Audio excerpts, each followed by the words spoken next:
Let's read together. This book is called Fancy Nancy, Tea for Two. It's based on the creation of Jane O'Connor and Robin Preiss Glasser. The interior illustrations are by Carolyn Bracken. Ooh la la! There's a message from my best friend Bree in our special mail basket. It says, "Come quick, I have something to show you."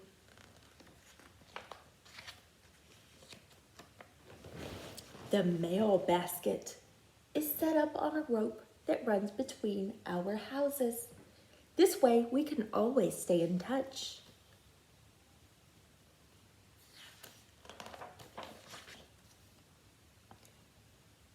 I write back a message. It says, "I will be there in a jiffy." That's fancy for right away. Off it goes in the basket.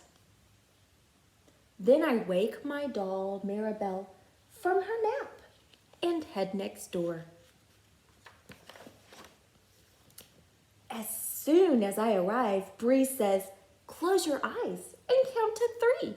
Un, deux, trois. I love counting in French. When I open my eyes, Bree is holding a tray with a fancy tea set on it. There is a teapot, a sugar bowl, a creamer, and 2 cups with saucers. Ooh, how elegant, I say. My aunt gave it to me, Bree explains. She and my mom used to play tea party with it. This tea set is extra special, Bree says. It's real china, not plastic. That's why there are a few little chips. Now, when you're talking about china, if it says chips, that means little pieces of the china are broken off, but you can still use it. That's what a little chip is when you're talking about china. We decide to have a tea party right away, a doll tea party. Isn't it lucky I brought Maribel with me? We put out placemats, set the table, stick some flowers in a vase, and voila, it's party time. Bree wants her doll, Chiffon, to be hostess first. That's fair. The tea set is Bree's, after all.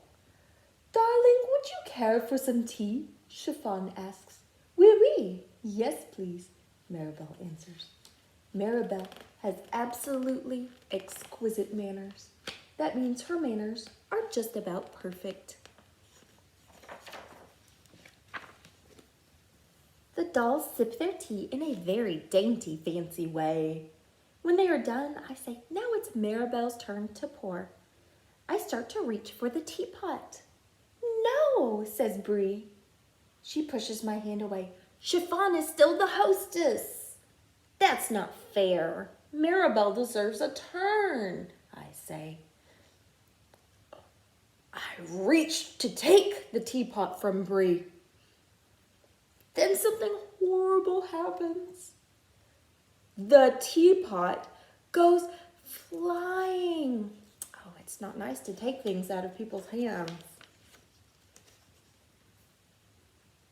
And when it lands, its lid breaks into 2 pieces. "My tea set is wrecked," Bree shouts. "It was an accident," I say. "And anyway, the teapot already had a chip in it." Bree flops on her bed and covers her face. "Go home. I don't want to play." "Fine, I am leaving, and I'm not coming back. Au revoir." Then Maribel and I storm out of Bree's house and back to mine. At home, I keep looking outside my window to see if Bree sent a message saying she's sorry for how mean she was. But the mail basket is empty.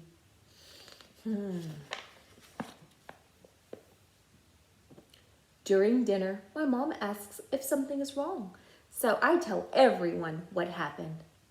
My dad says, Even though it was an accident, it was your fault. The teapot broke.